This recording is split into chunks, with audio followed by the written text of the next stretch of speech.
Janice Waldron was my mentor and friend, and she was one of the most influential researchers in the field of music education who looked at participatory culture, a phenomenon popularized by Henry Jenkins, a media scholar from the University of Southern California, that describes the way people develop communities around popular culture icons, events, shows, or celebrities. I remember throughout the decade of the 2010s, many music educators scoffing at the work she and I did, asking what did digital media and participatory culture have to do with music education?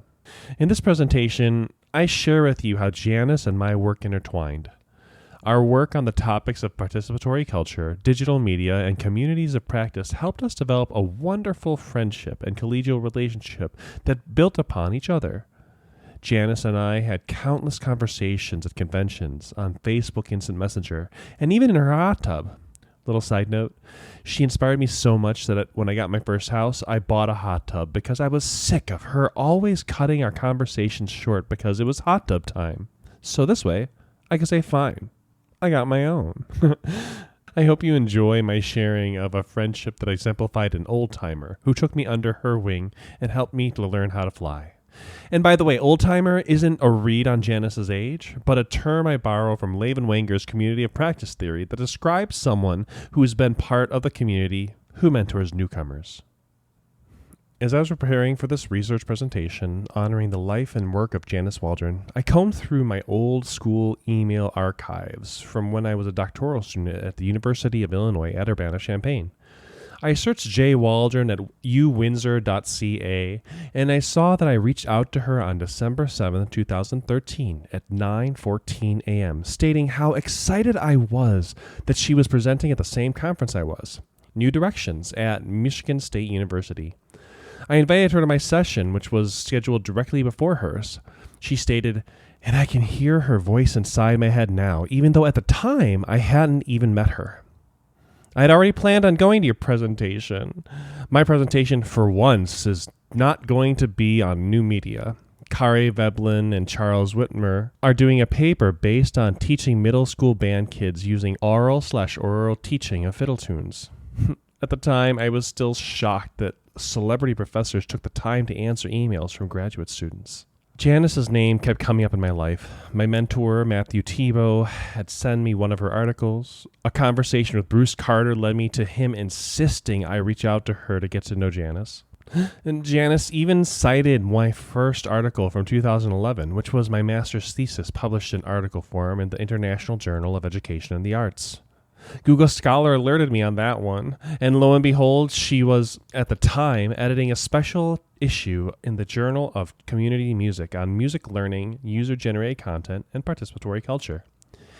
Janice had a passion for community music. Much of Janice's work in the early 2000s focused on Celtic and Irish music. She loved writing about online communities of practice, and in the early 2010s, she, like me, started publishing about online music making. Just look at Google Scholar and the article she published. 2006, Learning, Teaching, and Transmission in the Lives of Two Irish Musicians, an ethnographic case study. 2008, Celtic Community as Actual, Imagined, and/or Intentional. The Players in an Ontario Pub Session. 2008, The Medium is the Message. Cyberspace, Community, and Music Learning in the Irish Traditional Music Virtual Community. 2009, Learning in a Celtic Community, an exploration of informal music learning and adult amateur musicians.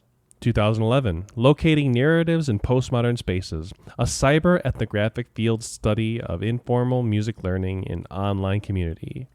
2012, Music Teaching and Learning in the Online Academy of Irish Music, an ethnographic and cyber ethnographic field study of music, meaning, identity, and practice in community. 2012, Narratives from a Virtual Place, a cyber ethnographic case study of music learning in an online community of practice. 2013, YouTube, fanvids, forums, vlogs, and blogs, informal music learning in a convergent on- and offline music community. And 2016, social networks, social media as agency in music teaching and learning. Janice loved how music brought people together, and the learning of music was a way people could bond over a pint in the Irish pub or over memes in a message board online. I love talking about communities of practice and participatory culture with Janice. It was always exciting to talk about how we brought these types of learning and connections into our classroom. Janice would be writing about trends we both noticed on YouTube and other social media, and we would challenge our students to try things for themselves. While I don't have examples of Janice's students doing the things that we were both writing about, I do have examples from research in my own classroom that were supported and sometimes inspired by Janice's works. In 2013, Janice wrote, "Social in nature, online music communities primarily served as sites of informal music learning. People join and continue participating to discuss and share their musical experiences with fellow enthusiasts, and YouTube fulfills an important role in this discourse. This begs us to consider how creating music online can lead to discourse and community." In the article that I submitted to Janice for the special issue of International Journal of Community Music, I described an informal music learning project where I asked students to create music videos. That was their only directive, and they were given 4 weeks with time in and out of class to create it. I also sought to build a community in my undergraduate music education course through the exhibition of videos where students were asked to prepare 30 seconds of their final project to share with the class. Students were also encouraged to share their videos with whatever social media they wanted. Here are a few examples. This first video is an arrangement of Imogen Heap's Hide and Seek, in which a euphonium player who was against putting video to his music wanted to focus on the sound, thus opting for a static image as a visual representation.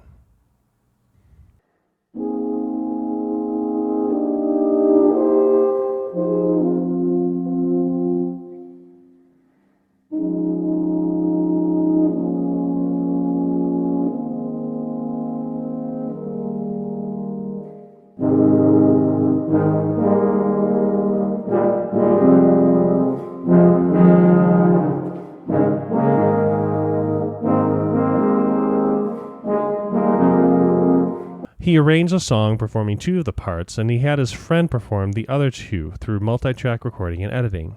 He then shared his recording with over 80 euphonium professors across the world to garner feedback. The second video is an art piece where a student juxtaposed audio of herself playing a horn concerto with the concert band and a video footage of her friend's punk rock show.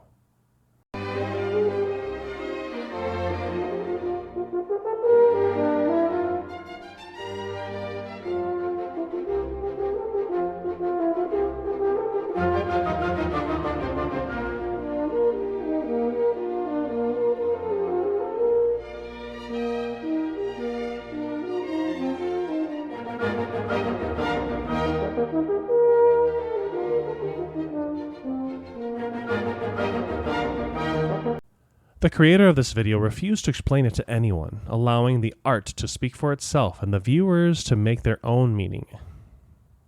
This third video was a cover created by a brother who asked his sister to make music with him. The project inspired him to return home and make music with someone he loved. She's just a girl for me, and I want all the world to see we've met. Had it been another day, I might have a...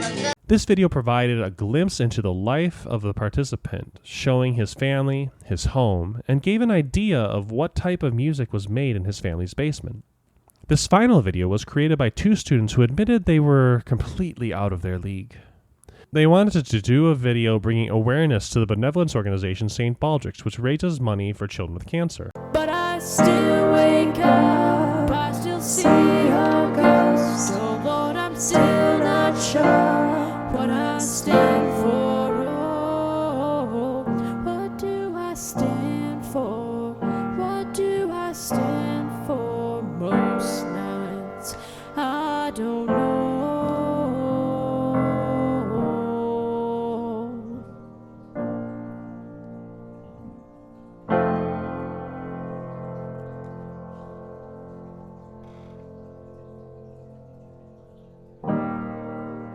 The organizer of this project had a brother who had leukemia, and she wanted to share his story. create their audio track, she played the right hand of the piano and sang, using pitch correction, while her partner played the left hand of the piano and did the editing. Each of these examples sparked conversation, forwarded thinking between my students. They were inspired and proud, not only of their own works, but also of the works of their colleagues. They learned together, gave tips to each other, worked together, and encouraged each other. A major finding of the study was that a community of practice developed through informal music learning in the classroom. And I would not have come to that conclusion without Janice's work and, even more importantly, Janice's call for papers in a community music journal. She inspired me to think of music as a community development activity, and I've been forever changed since. Janice was known for calling her profession to action, perhaps one of the reasons why she wanted to be the editor of topics for the MayDay Group. She always had a heart for making sure people had a place at the table. Janice inspired me to analyze the aforementioned study in light of community music making and to consider how my classroom was a community, not just a group that met twice a week for a semester. Janice meant so much to me. She was my old-timer. She asked me to write chapters for handbooks she was editing. She invited me to come to her university to perform and tell her students about the work I do. She was my co-editor for a special issue in the Journal of Popular Music Education. As we remember Janice, please ask yourself how you might create to our community of music educators, how you can develop communities of practice in your own classroom, and how you can bring others along with you as you navigate academia, research, and music education. Thank you.